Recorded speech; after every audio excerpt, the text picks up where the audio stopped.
नमस्कार दोस्तों, आज की हमारी कहानी आपको अच्छी लगे तो प्लीज़ मेरे चैनल को सब्सक्राइब करें और वीडियो को लाइक करें। लगता है कि पकौड़े बन रहे हैं, बहुत सौंधी सौंधी खुशबू आ रही है।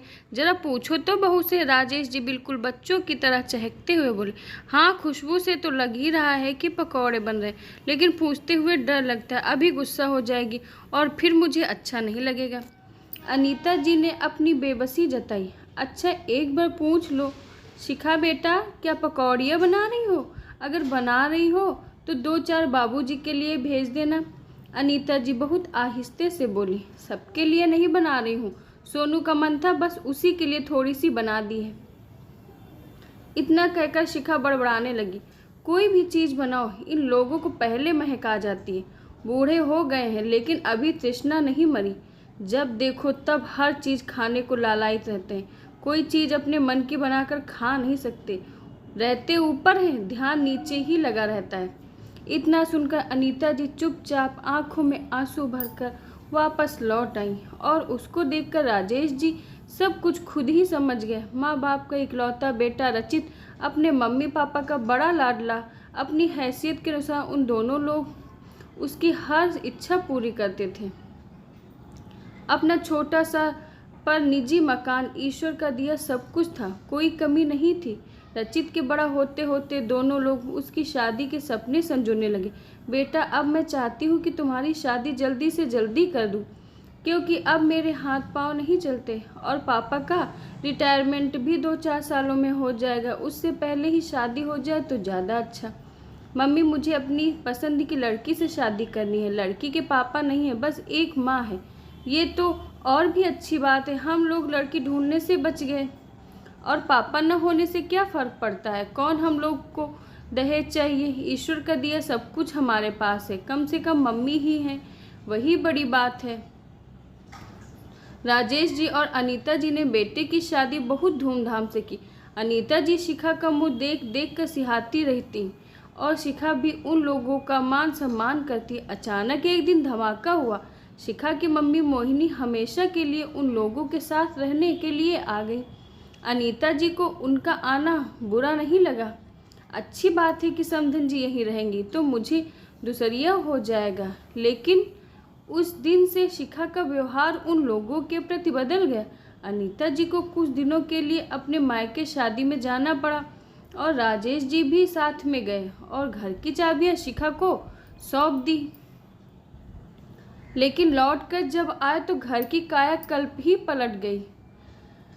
मम्मी जी आप लोग ऊपर के कमरे में रह लीजिए, मम्मी के घुटनों में दर्द रहता है, इसीलिए आप लोगों का कमरा मम्मी को दे दिया। शिखा ने सफाई पेश की।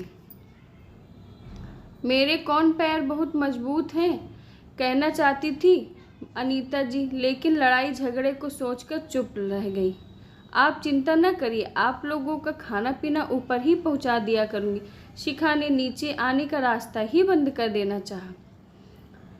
थोड़े दिनों बाद राजेश जी का रिटायरमेंट भी हो गया और पति पत्नी दोनों ऊपर ही रहते। बहुत ज़रूरी काम हो तब तो नीचे आते, लेकिन बाकी समय ऊपर। रचित पहले तो कभी कभार ऊपर आ भी जाता था, लेकिन अब तो हर समय सास के पास बैठा बतियाया करता, लेकिन ऊपर का रुख नहीं करता। नीचे हर तरह के पकवान बनते, लेकिन ऊपर वही रूखा सूखा खाना आता है।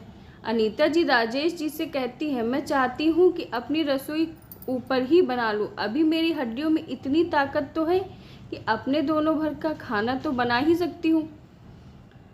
क्या फ़ायदा, बेकार में बदनामी होगी और कुछ नहीं। लेकिन आज पकौड़ियों की बेतहाशा तलब राजेश जी की आंखों में देखकर अनीता जी से बिल्कुल भी नहीं रहा गया। मैं ज़रा ज़रूरी काम से बाहर जा रही हूँ। इतना कहकर अनीता जी नीचे उतर गई। जब बाजार से लौट कर आई तो पूरा गृहस्थी का सामान साथ में था। तब तक रचित भी दुकान से आ चुका था। मम्मी ये सब क्या है?